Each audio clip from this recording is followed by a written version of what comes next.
It's February and we're talking about love and marriage and relationships because this is the month of love with Valentine's Day.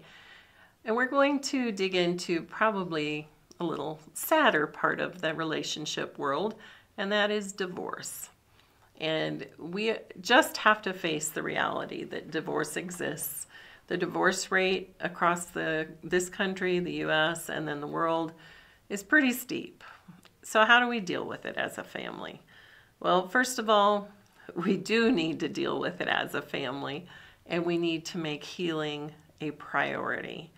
We cannot dwell in the place of unhappiness that is the cause of divorce in the first place. We can't get stuck there in life. So it is a critical topic. We need to think about it if it's happening in our families and make choices about how we handle it and how we discuss it and interact with our children and grandchildren about it. Almost no family that I know of right now has been untouched by divorce. So if you want to get through it and you want everyone to heal, there are some things that I think you must do. First one is talk about it carefully. Be respectful. If we just spout anger and hatred and bitterness toward the parties, that is not constructive, that is destructive. So we need to be thoughtful with our tongues and speak carefully. We need to not play games. And oh my, this is so important. Children are not pawns in a game. Their emotions are real, and they should not be played with in the divorce process, particularly when everybody loves the children.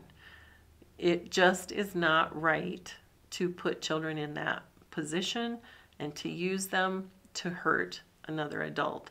Adults, we need to be adults and deal with our problems among ourselves, not drag children who don't have the emotional maturity to understand fully what's even going on.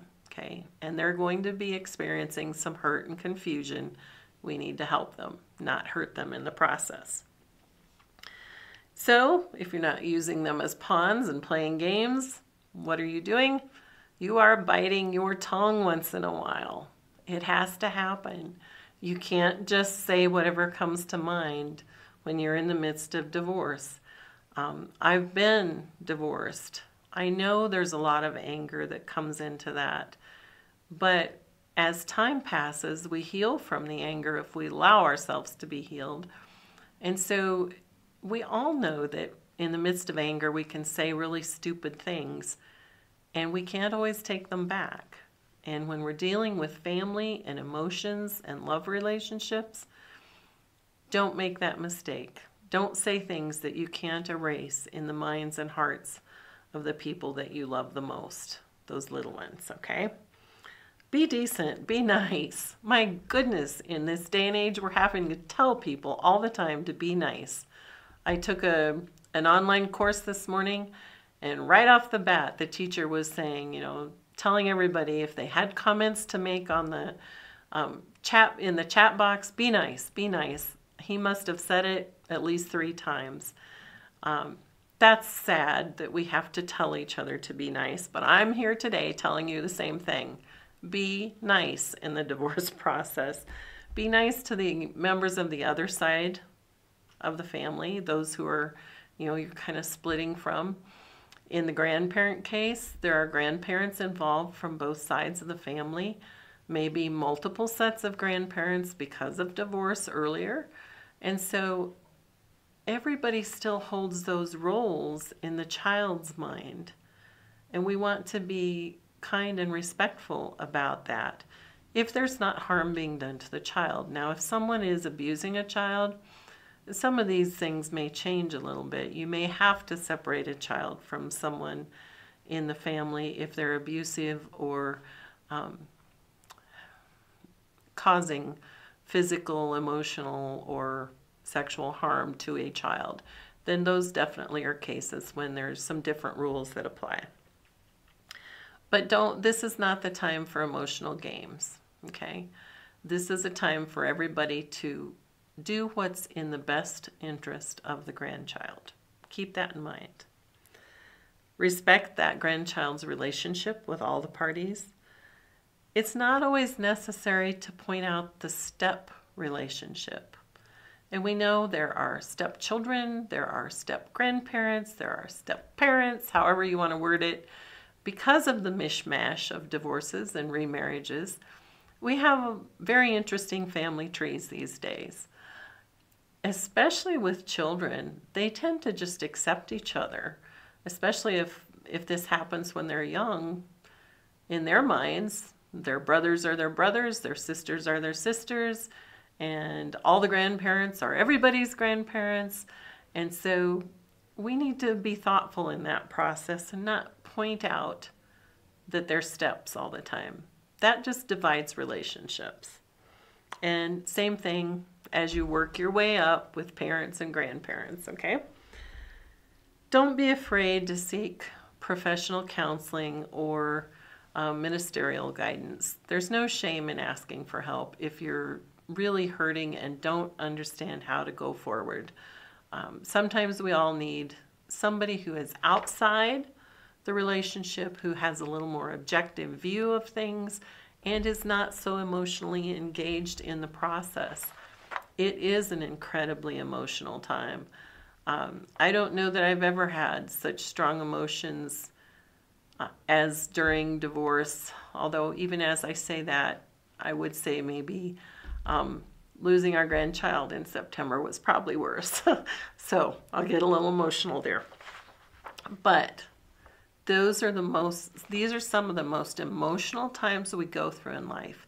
And it's okay to need some help to get through that. My last bit of wisdom is move on. Oh my goodness. Listen to Elsa's song if you have to and just let it go. Sometimes you have to move on and not let the things of the past drag you down for the rest of your future. If you don't move on, then you tend to end up in bitterness. And what does bitterness really do to us?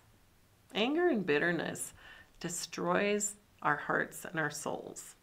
If you've ever met an older person who is bitter, you can almost see it on their faces what it's done to them. The scowls, the misery, the hatred even sometimes.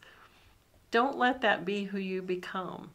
You know, you can heal, you can choose to heal, and you can choose to move on, and you can create a new life for yourself and your family if you follow some of these tips and you keep the relationships as respectful and healthy as they can be.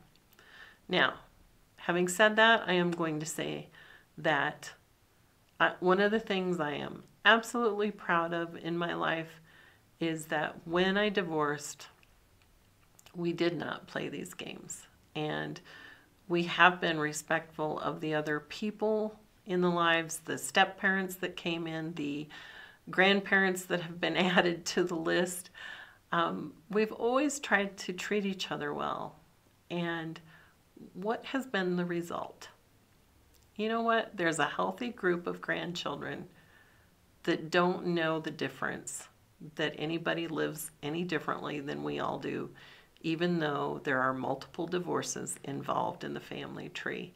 That's what can come out of healing, out of choosing not to be bitter and choosing to let it go and move on. Take this to heart, my friends. If you're dealing with divorce in your family, now or in the future, please